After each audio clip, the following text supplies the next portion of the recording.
Sir ఈరోజు వచ్చి కలవమన్నారు. నువ్వు మళ్ళీ డ్యూటీలో జాయిన్ అవ్వు మంజు. సార్ మీరు చెప్పేది నిజమేనా? నిజమే, జాయిన్ అవ్వు. Thank you very much sir. చూడు మంజు, నువ్వు తప్పు చేయలేదని అర్థమవుతుంది. ఆ మినిస్టర్ అంత పెద్ద తప్పు చేసి ఏసీపీని వెంటేసుకునొచ్చి నా కళ్ళ ముందే వెళ్ళిపోయారు. అలాంటి నేరస్తులే తప్పించుకుని వెళ్ళిపోతుంటే ఏ నేరం చేయని నువ్వు జాబ్కి రాజీనామా చేయాల్సిన అవసరం లేదు.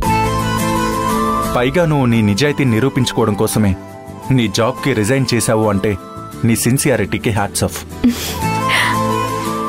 నీ పక్కనుండే లాయరమ్మ కూడా చూస్తుంటే మంచావిళ్లాగే ఉంది. ఏంటి మంచావిళ్లాగే ఉందా? ఆవిడ సార్కి తెలియనట్టు ఇంతకీ వీళ్ళ మధ్య గతమేమైనా ఉండుంటుందా? ఆ లాయర్ పేరేదో ఉందే. ఆవిడ పేరు కిరణ్మయి సార్. ఓ కిరణ్మయి. ఎస్, కిరణ్మయి గారు చెప్పిన ఒక మాట మాత్రం గుర్తుంది. తప్పు చేసిన వాణ్ణి నేను శిక్షించలేనప్పుడు తప్పు చేయని నిన్ను శిక్షించడం అది పాపం అవుతుంది. చాలా బాగా చెప్పింది.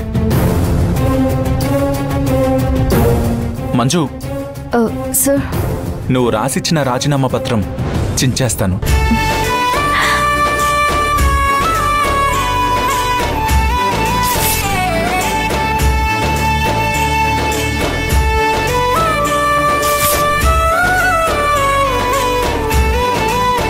మీరు చాలా మంచివారు సార్. అప్పుడే స్టేట్మెంట్ ఇవ్వకు. నేను నాకే సరిగా అర్థం అవును. అలాంటి నన్ను మంచివాడని ఎలా చెప్పేస్తావు? కానీ ఒక్కటి మాత్రం నిజం చేస్తాను మంజు. ఏంటి సార్? నిన్ను రాజీనామా చేసే పరిస్థితికి తీసుకొచ్చి నన్ను ఫూల్ని చేశారు కదా, వాళ్ళని మాత్రం ఖచ్చితంగా నీ చేతులతో నువ్వే అరెస్ట్ చేసేలా చేస్తాను.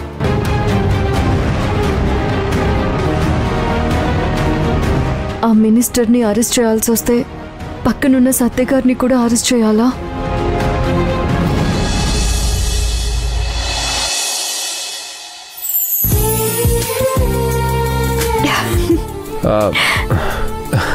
ఇది ఎవరై ఉంటారు? నా కళ్ళు మూసే ధైర్యం అది నా బెడ్రూమ్లో నా భార్యకి తప్పితే ఇంకెవరికి ఉండదే. హలో సత్య గారు, నేనే. నేనే అంటే మీరెవరో నాకు తెలీదు. ప్లీజ్ నా కళ్ళు తెరవండి. మా ఆవిడ తట్టుకోలేదు. అసలే తను అందమైన అమాయకురాలు. ప్లీజ్ ప్లీజ్ ప్లీజ్ చేతులు తీయండి.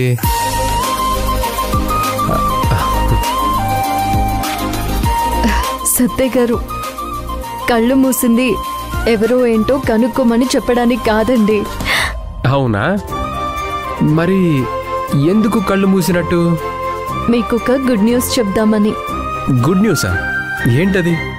నాకు మళ్ళీ జాబ్ వచ్చింది.